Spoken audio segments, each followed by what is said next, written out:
اللهم صل وسلم وبارك على سيدنا محمد وعلى آله وصحبه أجمعين. القصة دي للكاتبة المبدعة أميرة محمد، ويلا بينا نبدأ قصتنا. بتبدأ قصتنا بغرام اللي كانت لسه خارجة من السجن وراحت عند أميرة أختها اللي كانت متجوزة من نصر. ازيك يا أميرة، عاملة ايه؟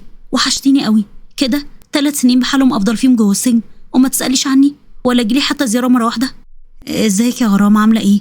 بركة انك خرجتي بالسلامة يا حبيبتي، الحمد لله على سلامتك. معلش بقى يا غرام، اصل بصراحة نصر جوزي هو اللي منعني ان انا اجيلك، ما انت عارفة بقى ان هو يعني من عيلة شيك وعالية وكده، وقال لي لو عايزة تبقي على ذمتي يبقى تقطعي علاقتك باختك، وقال لي احنا ما فيش في عيلتنا حد رد سجون. ايه الكلام ده بس يا أميرة؟ ما انت عارفة ان انا داخلة السجن ظلم، واكيد الكل عارف كده، هو انا بتاعت الكلام ده برضو بذمتك؟ معلش بقى يا غرام يا حبيبتي، احنا مالناش بالباطن، احنا لينا بالظاهر بس يا حبيبتي، والكل عارف ان انت اتسجنتي لمده 3 سنين بسبب قضيه اختلاس من الشركه الكبيره اللي انت كنت شغاله فيها. غرام عيونها دمعت. والله العظيم ما حصل يا أميرة، والله ما خدت اي فلوس خالص، بدليل اهو ان انا مش معايا فلوس اصلا، ده انا حتى كنت جايه لك عشان اقولك خليني اقعد عندك فتره كده لحد ما اظبط اموري.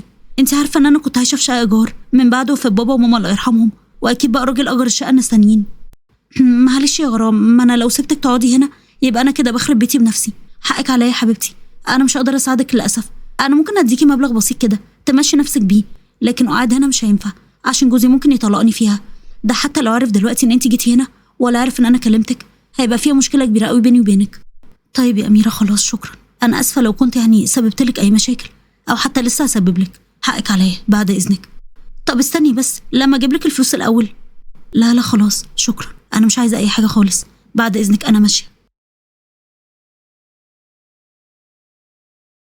مشيت غرام في الشارع وهي متضايقه قوي وبتكلم نفسها، يعني مش بس خطيبي عمر اللي سابني اول ما عرف باللي حصل لي، لا وكمان ما سالش فيا حتى، كمان اميره اختي تعتبر خلاص اتبرت مني للابد، هو انا عملت ايه لكل ده؟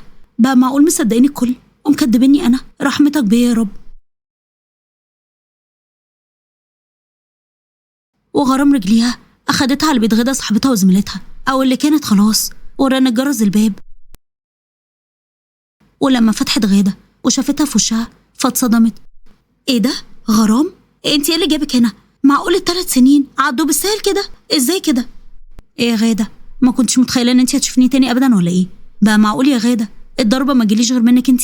بقى انا اللي كنت بقول عليكي ان انت صاحبتي واختي وحبيبتي، معقول تعملي فيا انا كده في النهايه؟ في يا غرام، هو انا كنت عملت فيكي ايه يعني كل ده؟ انت يا غادة اللي ورطتيني، انت واحده كنت بتعملي نفسك انك صاحبتي وخدتي الايميلات المزيفه وقدمتيها بقى كدليل ضدي. انا ما اعرفش حاجه عن الموضوع ده يا غرام، ويلا بقى اتفضلي امشي من هنا، انا مش ناقصه بلاقي يتحدف عليا، انا اصلا ما اعرفكيش، امشي بقى كده يا غادة. طيب تمام ماشي، انا ماشيه، بس بوعدك بقى ان انا هخليكي تندمي على اللي عملتيه فيا ده في يوم من الايام. ومشيت غرام ومحدش عارف لها طريق من يومها. اما بقى رنا فكانت داخله اول يوم ليها في الشغل في شركه علاقات عامه صغيره، ووقتها راحت على المدير. استاذ اسامه ازاي حضرتك، انا الموظفه الجديده هنا في الشركه، وبصراحه كده حبيت في بدايه شغلي هنا في الشركه ان انا اعدي على مكتب حضرتك عشان اخلي حضرتك التفت ليا وتتابعني. واضح كده ان انت جريئه قوي يا رنا. انا اسمي رنا، وبصراحه كده انا لسه ببدا حياتي، وهدفي بقى في يوم من الايام ان انا اكون عندي خبره عاليه قوي في المجال بتاعنا ده، عشان كده حبيت اجيلك في اول يوم شغل ليا عشان استفيد يعني من خبرات حضرتك. تمام قوي يا استاذه رنا، انا مبسوطه قوي بشجاعتك دي وبتفكيرك ده، على العموم صدقيني انا مش هخليكي تندمي في يوم من الايام ابدا على اختيارك ليا ان انا اساعدك. تمام يا استاذ اسامه، بعد اذن حضرتك بقى. وفي الوقت ده كانت غادة قاعده في شركتها على كرسي المدير وبتبص في المجلات كلها نشر اخبار عن شركتي الجديده اللي بقت من كبار الشركات اللي في السوق. ايوه كده، هو ده كلام مظبوط. ونرجع تاني عند رنا، واللي تاني يوم كانت واخده المجله ديت ورايحه بيها لأسامة في المكتب بتاعه. استاذ اسامه، ايه رايك بقى لو تدخل في شراكه مع شركه الاستاذه غاده؟ اظن حضرتك بقى سمعت عنها انها بقت من اكبر الشركات الموجوده في السوق حاليا، مش كده ولا ايه؟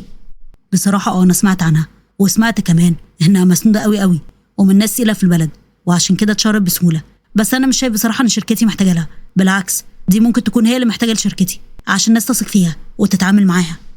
يا استاذ اسامه، ما هي الخطه في كده، ركز معايا. حضرتك في البدايه قلت ايه؟ قلت انها مسنوده من ناس تقيله قوي في البلد، صح؟ ايوه حصل يا رنا، وبعدين؟ يبقى انت بقى باين لها ان انت بس بتدعمها عشان هي في بدايتها، لكن في الواقع حضرتك بتقرب منها عشان نستفيد بقى من وراها برضو، صح ولا ايه؟ صدق يا رنا كلامك صح 100%. طب تمام، جهز نفسك عشان احنا هنروح لها بقى النهارده، وانا هقدمك ليها على انك السكرتيره الخاصه ليا واللي بتديري ليا كل اموري، واعملي حسابك ان انت هتشتغلي فعلا في الشغلانه دي من النهارده. واضح يا رنا كده عليكي ان دماغك شغاله باستمرار، وانا عايزه احقق اقصى استفاده منك. وانا موافقه وجاهزه طبعا لكل اللي حضرتك هتطلبه مني يا استاذ اسامه. اسامه ورنا راحوا عند غاده في شركتها وبدأوا يتعرفوا عليها، وقتها غاده كانت فرحانه جدا. انا مبسوطه جدا بالزياره بتاعتكم دي ليا، بصراحه مش قادره اوصف لكم مدى امتناني ليكم، واكيد طبعا انا موافقه على اننا يعني ننضم لبعض كلنا. شكرا قوي يا استاذه غاده على كلامك اللطيف ده، انا تحت امرك وان شاء الله اكون عند حسن ظن حضرتك. لا، انا متفائله جدا جدا بيكي، وحاسه ان انت عندك افكار كويسه كتير قوي. انت هتبقي الوسيط بيني انا واستاذ اسامه، وهتوصلي افكارنا لبعض ان شاء الله. وتعاقد اسامه وغاده مع بعض، وغاده كانت معجبه جدا برنا وخلتها بقت قريبه منها جدا لانها شاطره ومخلصه. وفي يوم كان كريم جوز غاده عندها في الشركه، بس غاده كانت في اجتماع فقعد مع رنا. غاده بتشكر لي فيكي قوي يا استاذه رنا، وبتقول عنك اشعار كمان، من الواضح كده ان انت مخلصه قوي في شغلك. شكرا قوي لذوقك يا استاذ كريم، انت اللي بصراحه محظوظه قوي انك متجوز واحده زي غاده هانم. طبعا غاده طيبه قوي وست محترمه كمان. ثواني بس عشان معايا تليفون وهرجع لك يا استاذه رنا، ما تمشيش، انا نفسي قوي ان انا اتعرف عليكي من كتر ما غاده بتشكر لي فيكي. تمام يا استاذ كريم، انا مستنياك اهو. وكريم خرج في البلكونه وبدا يتكلم ورنا سمعته. ما خلاص بقى يا فوفه، قلت لك هاجي لك النهارده الكباريه ونسهر سوا يا روحي. طيب يلا سلام دلوقتي، خلص بس مشواري وهاجي لك على طول يا غزال. رنا طبعا كانت مصدومه من اللي سمعته، بقى معقول كريم ده بيخونها؟ لا اله الا الله، ربنا يسترها على ولايانا. وفي الوقت ده دخلت معاها اخت غاده الصغيره. امال هي غاده فين يا جماعه؟ غاده هانم في اجتماع، انا عن نفسي مندوبه من شركه تانية جايه لها بورق مهم، بس هي بقى لها وقت طويل قوي جوه ولسه ما خرجتش، تقدري تقعدي تستنيها معايا لو محتاجه منها حاجه مهمه. انا مها هانم اخت غاده هانم يا حبيبتي، يعني اقدر اوقف الاجتماع ده دلوقتي حالا، بس يلا بقى خليها وانا هبقى اجيلها بعدين، يلا تيك كير. ومشيت معاها، ووقتها كريم خرج من جوه وراح قعد قدام رنا. ما دي طول عمرها بتغير قوي من غاده، وانا على طول بقول كده لغاده، بس هي بقى للاسف مش مستوعبه خالص. يلا بقى مش مشكله، لازم على طول تلاقي كده ناس حقوديين، معلش ربنا معاكم. بس انت جميله قوي يا استاذه رنا، اوعي تفتكري بقى ان انا بعاكس، لا لا سمح الله، بالعكس والله انا بس يعني بحب ابدي اعجابي بالحاجات الجميله اللي انا بشوفها قدام عيوني. انا فاهمه الكلام ده كويس قوي، بس انا مش حابه كده عشان اكيد غاده هانم مش هتحب خالص الكلام ده. على العموم انا معايا تليفون مهم، يلا بعد اذنك. ورنا عملت نفسها بتتكلم في التليفون مع حد لحد ما غاده خرجت من الاجتماع وخلصت الورق المهم اللي هي كانت عايزاه من عندها. ولما رجعت على الشركه عند اسامه، تصدق يا استاذ اسامه ان شركه غاده هانم فيها مخالفات ماليه كبيره قوي؟ لا والله. طب وبعدين؟ احنا كده بقى ممكن يحصل معانا مشاكل تخص الشركه بتاعتنا، صح؟ ايوه، انا بقول نفضي شراكه معاها هيبقى احسن. انا لو واحده وحشه كان ممكن اغرقك واسيبك على عماك، بس انا شايفه ان الشراكه معاها دلوقتي هتبوظ خالص سمعه شركتنا، لان شركتها مهما طولت ولا قصرت هتتهد بسبب المخالفات الماليه دي. طيب مش تمام يا رنا، انا هشوف الكلام ده بنفسي. وليلتها لما غاده رجعت على البيت كانت نايمه على السرير وهي بتلعب في التليفون بتاعها، وفجاه لقيت صور لكريم وهو في كابريه مع بنات. يا نهار ابيض، ايه الجنان ده؟ هو كريم بيعمل ايه مع البنات دول في كابريه؟ بقى معقول كل ده يطلع منك انت يا كريم؟ يا كريم الكلب. وفضلت ترن على كريم لكنه مردش عليها. واخر الليل رجع وهو سكران، فاول ما شافته اتعصبت جدا وهي بتوريله صورة على تليفونها. ممكن افهم بقى انت كنت في مكان القذر ده بتعمل ايه يا كريم؟ رد عليا. وانت مالك انت؟ اوعي كده من وشي يا شيخ، خليني بقى اروح انام يلا. يا زباله يا قطي يا حيوان، بقى بتخوني انا بعد ما نظفتك ولبستك ومسكتك كمان فلوس في ايدك؟ انت ناسي ايام ما كنت كحيان ولا ايه؟ يا شيخه روحي، يعني كانت فلوس حلال قوي، ما انا وانت عارفين بقى ايه مصدر الفلوس دي كويس قوي ولا ايه؟ اخرس، قطع لسانك يا حيوان، الفلوس دي مصدرها نظيف ومحدش يقدر يثبت عكس كده. بقى انا حيوان؟ طب انت طالبه يا استهانم، مع الف دايه تاخدك يا شيخه، انا مش عارف اصلا انا ازاي كنت مستحملك، دي اختك ما برقبتك، على الاقل اصغر منك واحلى منك بكتير، ده في احلى منك بكتير، جاتك القرف. مشي كريم وسابها بعد ما خلص باقي كلامه. اما غادة فكانت منهارة، واخيرا كانت بتقول لنفسها بس يا ترى بقى مين اللي بعتي الصور دي؟ يا ترى مين بقى اللي ليه مصلحة انه يحرق دمي قوي كده دلوقتي؟ وبتبدأ تجمع أدلة عن مخالفات غادة المالية عشان ترجع توديها السجن زي ما عملت فيها. وقتها غادة بقى رنت على عمر واللي كان خطيب غزال القديم. ازيك يا عمر، عامل ايه؟ انا هبعتلك دلوقتي رقم وعايزاك تحاول تعرف لي بقى مين هو صاحب الرقم ده. انا عرفت ان انت بتشتغل في شركة اتصالات ومشهورة جدا. مش تمام يا غادة، ابعتيلي الرقم. وغادة فعلا بعتت له الرقم، وبعد شوية كلمها. للأسف يا غادة ده رقم من اللي بيبيعوا الرصيف ومالوش أي مصدر، معلش بقى مش عارف أساعدك. لا خلاص يا عمر عادي ولا يهمك، يلا سلام. وتاني يوم في شركة غادة اتفاجئت بقى إن البوليس راح يقبض عليها. الشركة بتاعتك عليها مخالفات مالية كبيرة قوي وعليها ديون وضرايب لسه ما اتسددتش ومطلوب القبض عليكي دلوقتي حالا. لا طبعا أنا شركتي كويسة قوي ومحترمة جدا، أنا شركتي أصلا مش بتاعت الكلام ده خالص. الكلام ده تقولي هناك في الاسم مش هنا. يلا بعد إذنك اتفضلي معايا، أنا مراعي مظهرك الاجتماعي ومش عايزة أعمل شوشرة كبيرة صدقيني عشان الإعلام كمان. ومشيت غادة مع منسوكات وبدأوا في التحقيق معاها. وهناك في الاسم بعد ما الظابط خلص التحقيقات بتاعته وأخد منها كل أقوالها، ظهرتها رنا وقالت قلبي عندك والله يا غادة، معلش يا حبيبتي تعيشي وتاخدي غيرها بقى. ايه غادة؟ امال فين كلمة غدا هانم؟ ايه يا بنت انتي، هو انتي نسيتي نفسك ولا ايه؟ لا يا حبيبتي ده انا بكرة اطلع من هنا وهطلع كمان من اول جلسة هتشوفي وهوريكي انا هعمل فيكي ايه.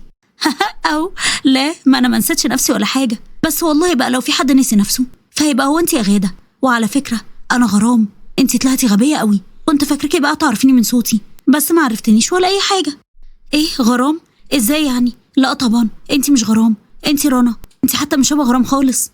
ايوه انا فعلا مش شبه غرام. فاكره لما انا جيتلك اول ما طلعت من السجن ووقفت على باب شقتك وبسالك ليه عملتي فيا كده وليه غدرتي بيا ولبستيني بقى جريمه مش بتاعتي وطردتيني من بيت؟ من يومها بقى وانا حلفت ان انا لازم انتقم منك.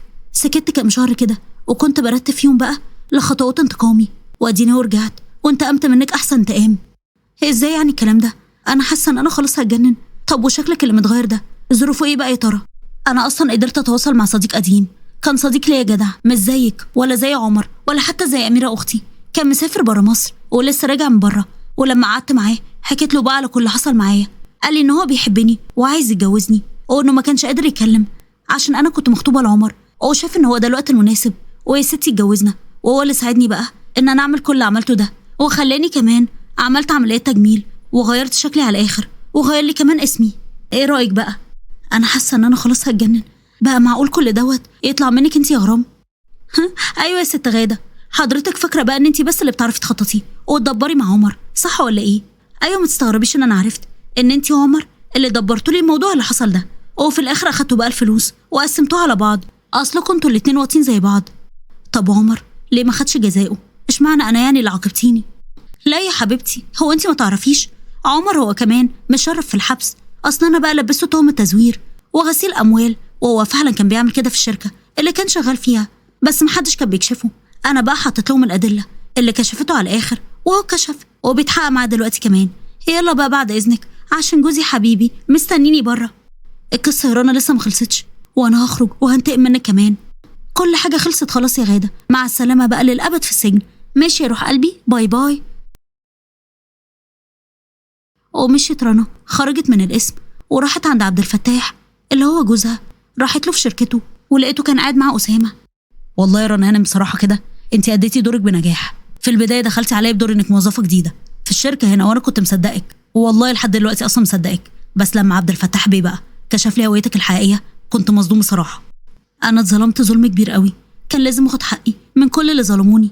انا عشت بقى 3 سنين بحالهم في السجن بدون اي وجه حق، وده ما يرضيش ربنا.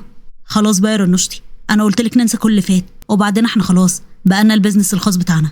هو ايوه صحيح احنا لسه يعني بادين شركتنا من شهر واحد بس عادي، كفايه ان احنا عندنا الشركه بتاعتنا وهنكبر مع بعض فيها، وانا معاكم طبعا واوعدكم ان انا اساعدكم بكل اللي اقدر عليه. اهم حاجه بس دلوقتي انك تنسي كل اللي فات، لان صدقيني ما فيش اي حاجه تستاهل. رنا ابتسمت وسكتت وبعد فترة اتحكم على غدا بالسجن لمدة 10 سنين. أما بقى عمر فاتحكم عليه بالسجن لمدة 8 سنين. وفي يوم رنا راحت له السجن عشان تزوره وعرفته بنفسها. انت أقذر إنسان أنا عرفته في الدنيا دي كلها. والله يا عمر، انت غدرت بيا زمان، والنهاردة أنا اللي غدرت بيك، وأنا كنت سبب في كل اللي حصل معاك دلوقتي. وكونك بقى موجود في السجن هنا فأنا مبسوطة قوي من كل قلبي إن انت دلوقتي بقى بتدوق من نفس الكاس اللي أنا دقت منه زمان. بقى معقول يا غرام انت يطلع منك كل ده؟ ده احنا كلنا كنا بنقول ان انت يعني لما تطلعي من السجن هتطلعي بقى مهدودة ومش هيبقى فيكي لا حيل ولا حتى روح ان انت تعيشي حتى. يبقى انت متعرفش بقى رنا، لكن ممكن اللي تعمل كده هي فعلا غرام، بس غرام القديمة. لكن دلوقتي اللي بتكلمك دي اسمها رنا، بنت كلها قوة، ومش هسمح لنفسي ان انا اتهزم على ايد اي حد في يوم من الايام. ولو طلعت بقى من السجن وكان ليك روح انك ترد الانتقام بتاعي فانا هو يا عمر مستنياك. لا يا غرام، خلاص الموضوع انتهى. انا فعلا غلطت زمان واستاهل كل اللي يحصل لي دلوقتي. انا مش هنتقم منك ولا حاجة، انا بس بطلب منك ان انت تسامحيني. مش مسامحاك يا عمر، ولا انت ولا غادة، لانكم ظلمتوني، لكن انتم بقى ليكم حق تسامحوني لاني ما ظلمتكوش. مع السلامة يا عمر. ورنا مشيت وهي ناسيه كل اللي حصل معاها قبل كده، وفرحانة جدا ان ربنا بعت لها زوج كويس قوي بيرعاها وبيدعمها ومتقبلها زي ما هي. اما أميرة اختها فهي ما حاولتش بقى تتواصل معاها تاني. ولحد هنا خلصت القصة خالص، وعايزة اعرف رأيكم في شخصية غرام وفي الانتقام اللي هي انتقمته. هل كان معاه الحق ولا كانت تسيب الموضوع يمشي زي ما هو؟ ولو عجبتكم القصة اعملوا لايك وشير واشتراك في القناة وتفعيل زر الجرس على كلمة الكل عشان يوصلكوا اشعار بكل جديد. بحبكم قوي، مع السلامة.